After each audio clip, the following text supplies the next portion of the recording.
झीटीए होई जन्म नेबा ही ए संसार रे सबुठु बड़ भूल बोध हुए।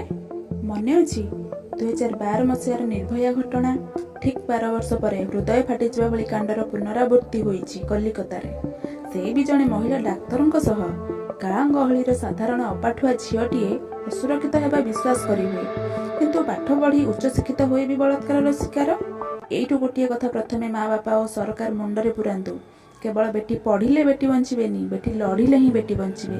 झीटीए जन्म हेले माँ बापा ताकू जहाँ पाठ पढ़ातु पछे प्रथमे बलात्कारी सह लड़िबा शिखातु। पाठ सह आत्मसुरक्षा शिक्षा सबु स्कूल रे बाध्यतामूलक रखा जाऊ। बलात्कारी साब्यस्त हेबार 24 घंटा मध्यरे फांसी खुंटरे झुला जाऊ।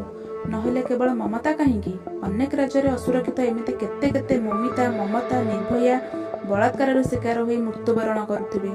जदि बलात्कारी विरोध में सरकार कड़ा आईन न आनी पारुचंती तेबे भ्रूण चिन्हट प्रक्रिया को अनुमति दिया जाऊ। आ सबु कन्या रत्न को माँ पेटरू ही नष्ट कर दिया जाऊ।